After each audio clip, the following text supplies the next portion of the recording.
ഇത് ദക്ഷിണ കേരളത്തിലെ ഏറ്റവും പ്രശസ്തമായ തീർത്ഥാടന കേന്ദ്രങ്ങളിൽ ഒന്നായ തിരുവനന്തപുരത്തെ വർക്കലയിൽ സ്ഥിതി ചെയ്യുന്ന ശ്രീ ജനാർദ്ദന സ്വാമി ക്ഷേത്രം.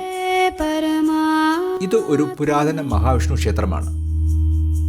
പ്രശസ്തമായ വർക്കല ബീച്ചിൽ നിന്നും ഏതാണ്ട് 2 കിലോമീറ്റർ അകലെയായി ഒരു കുന്നിൻ മുകളിലാണ് ഈ ക്ഷേത്രം സ്ഥിതി ചെയ്യുന്നത്. ശ്രീ ജനാർദ്ദന സ്വാമി ക്ഷേത്രം 108 ദിവ്യദേശങ്ങളിൽ ഒന്നാണ്. ഭാഗവത പുരാണത്തിലും മഹാഭാരതത്തിലും കൃഷ്ണന്റെ സഹോദരനായ ബലരാമൻ ഈ ക്ഷേത്രം സന്ദർശിച്ചിട്ടുണ്ട് എന്ന് പരാമർശങ്ങളുണ്ട്. ക്ഷേത്രം കിഴക്ക് ദർശനമായിട്ടാണ് നിർമ്മിച്ചിട്ടുള്ളത്. ക്ഷേത്രത്തിലേക്ക് പ്രവേശിക്കുവാൻ കിഴക്കും പടിഞ്ഞാറും പ്രൗഢഗംഭീരമായ 2 നില ഗോപുരവാതിലുകൾ കാണാം. കിഴക്കുവശത്തുള്ള പ്രധാന കവാടത്തിലൂടെ നിരവധി പടവുകൾ കയറി വേണം ക്ഷേത്രമുറ്റത്തിലേക്ക് എത്തുവാൻ. പടവുകൾ കയറാൻ പ്രയാസമുള്ളവർക്ക് പടിഞ്ഞാറ് വശത്തെ ക്ഷേത്ര കവാടം അനുയോജ്യമാണ്. കേരള വാസ്തുവിദ്യയുടെ ഉത്തമ ഉദാഹരണമാണ് ഈ ക്ഷേത്രം. ശ്രീകോവിലേക്കുള്ള പ്രവേശന കവാടത്തിന് ഇരുവശത്തും ഹനുമാന്റെയും ഗരുഡന്റെയും വിഗ്രഹങ്ങളുണ്ട്. ശ്രീകോവിൽ ചെമ്പുതകിടുകൾ പാകിയ കോണാകൃതിയിലുള്ള മേൽക്കൂരയോടുകൂടിയ വൃത്താകൃതിയിലാണ് പണിതിട്ടുള്ളത്.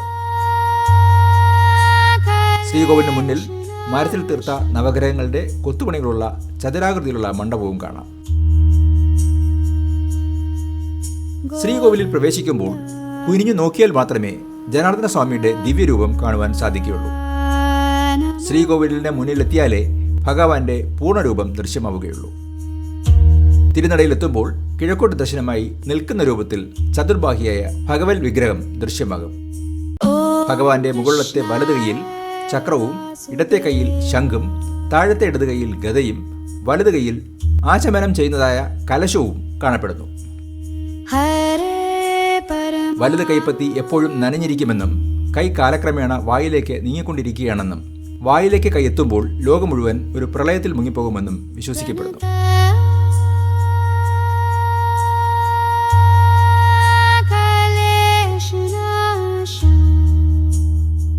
ജനാർദ്ദന സ്വാമിയെ വേണുഗോപാല സ്വാമി, നരസിംഹം അല്ലെങ്കിൽ മോഹിനി എന്നീ രൂപങ്ങളിൽ അലങ്കരിക്കുന്നു. പ്രധാന ദേവതയ്ക്ക് പുറമെ ഈ ക്ഷേത്രത്തിൽ ശിവൻ, ഗണേശൻ, ശാസ്താവ്, നാഗദേവത എന്നീ ഉപദേവതാ ക്ഷേത്രങ്ങളുണ്ട്.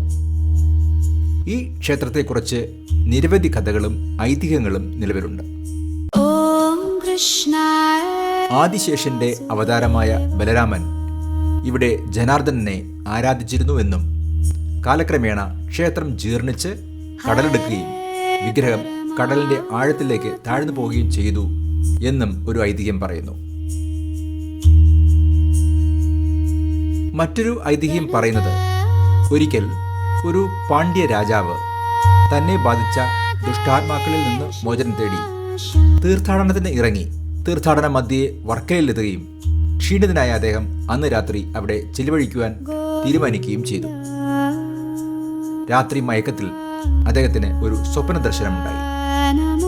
സ്വപ്നത്തിൽ ജീർണിച്ച ഒരു ക്ഷേത്രവും കടലിൽ പൂക്കൾ പൊങ്ങിക്കിടക്കുന്ന സ്ഥലത്തുള്ള വിഗ്രഹവും കാണുമെന്നും കടലിൽ നിന്ന് വിഗ്രഹം കണ്ടെത്തി അതിന്റെ കേടുപാടുകൾ സ്വർണത്തിൽ തീർത്ത് കുന്നിൻ മുകളിൽ ക്ഷേത്രം നിർമ്മിച്ച് പ്രതിഷ്ഠിക്കണമെന്നും ദർശനമുണ്ടായി. പിറ്റേന്ന് സ്വപ്നദർശനം പിന്തുടർന്ന് രാജാവ് വിഗ്രഹം കടലിൽ നിന്ന് കണ്ടെടുത്ത് കേടുപാടുകൾ സ്വർണത്തിൽ തീർത്ത് ക്ഷേത്രം നിർമ്മിക്കുകയും അവിടെ വിഗ്രഹം പ്രതിഷ്ഠിക്കുകയും ചെയ്തു എന്നും ശേഷം ആത്മശാന്തിയോടെ അദ്ദേഹം സ്വന്തം രാജ്യത്തിലേക്ക് മടങ്ങി എന്നതുമാണ് മറ്റൊരു ഐതിഹ്യം.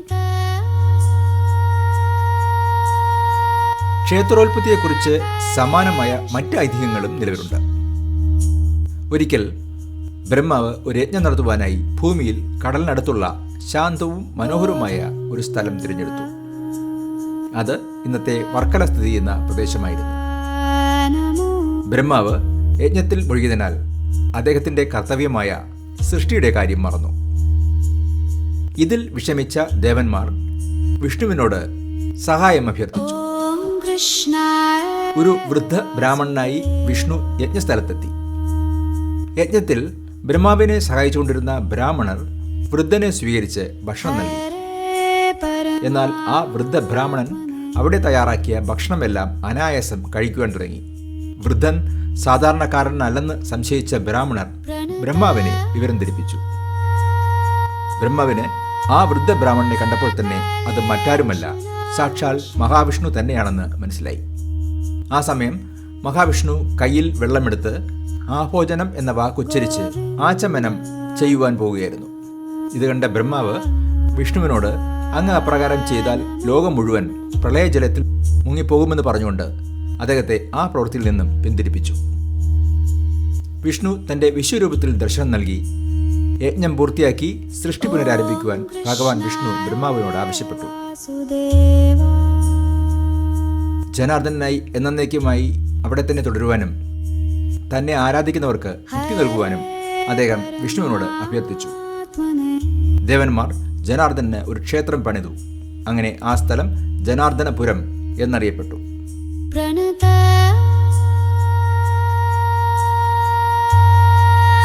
മറ്റൊരു ഐതിഹ്യം അനുസരിച്ച് ഒരു ദിവസം നാരദൻ വിഷ്ണുവിനെ സ്തുതിച്ചുകൊണ്ട് പാട്ടുകൾ പാടി ഭൂമിയിലേക്ക് സഞ്ചരിച്ചു. അദ്ദേഹത്തിന്റെ ഭക്തിയിൽ സന്തുഷ്ടനായ വിഷ്ണു അദ്ദേഹത്തെ പിന്തുടർന്നു. ആ സമയം ബ്രഹ്മാവ് നവപ്രജാപതികൾക്കൊപ്പം അവിടേക്ക് വന്നു. വിഷ്ണുവിനെ കണ്ടപ്പോൾ ബ്രഹ്മാവ് അദ്ദേഹത്തെ പ്രണമിച്ചു. എന്നാൽ ഒപ്പമുണ്ടായിരുന്ന നവപ്രജാപതികൾക്ക് നാരദനെ മാത്രമേ കാണുവാൻ കഴിഞ്ഞുള്ളൂ. ബ്രഹ്മാവ് സ്വന്തം മകനെ വന്ദിക്കുകയാണെന്ന് കരുതി നവപ്രജാപതികൾ അദ്ദേഹത്തെ കളിയാക്കി.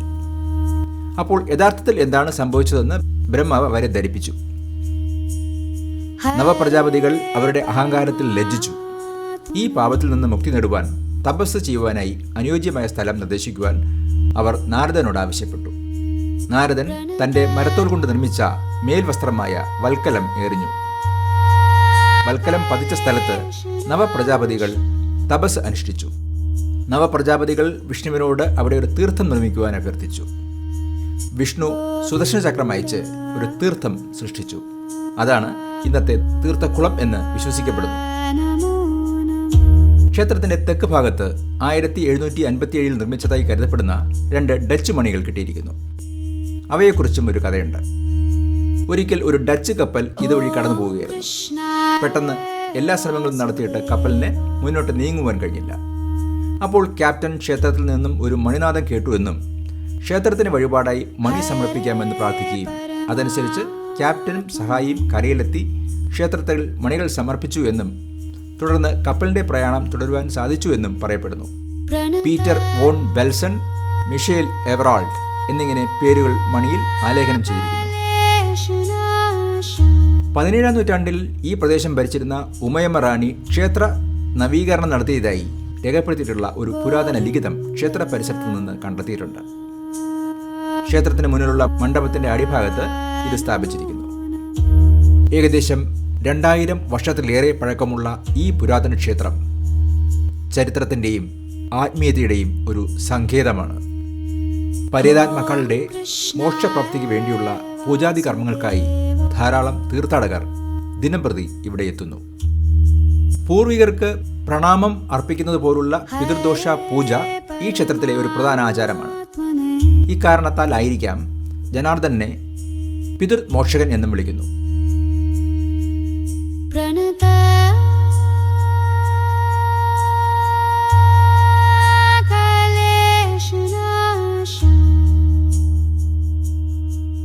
തങ്ങളുടെ പൂർവികരുടെ വാർഷിക ചടങ്ങുകൾ നടത്തുവാനായി ധാരാളം ഭക്തജനങ്ങൾ ഇവിടേക്ക് വരുന്നു.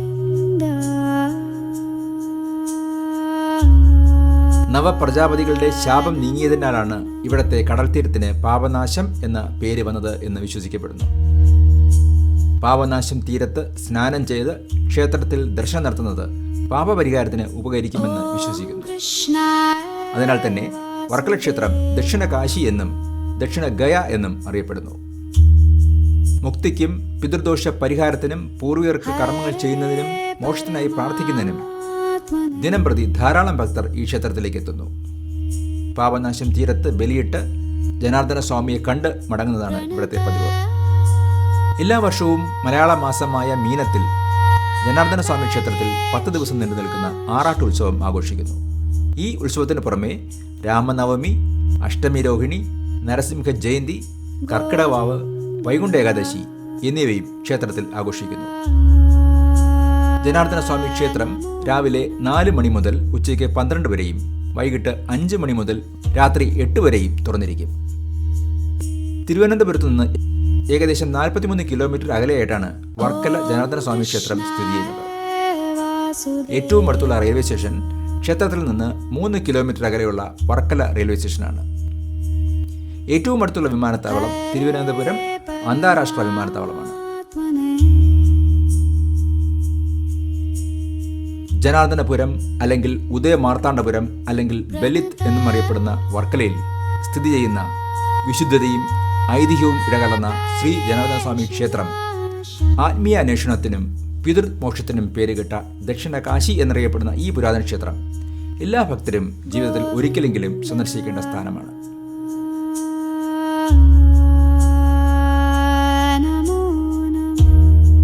നിങ്ങൾക്കായി ഈ ദൃശ്യാനുഭവങ്ങൾ കാഴ്ചവെച്ചത് ഡോക്ടർ ശൈലേന്ദ്രകുമാർ. കാഴ്ചകളുടെ ഒപ്പം സഞ്ചരിച്ച എല്ലാവർക്കും നന്ദി. മറ്റൊരു യാത്രകളുടെ വീണ്ടും കണ്ടുമുട്ടാം. പുതിയ കാഴ്ചകൾക്കായി ഇവ visual hang out channel subscribe ചെയ്യുവാൻ മറക്കണ്ട. നന്ദി.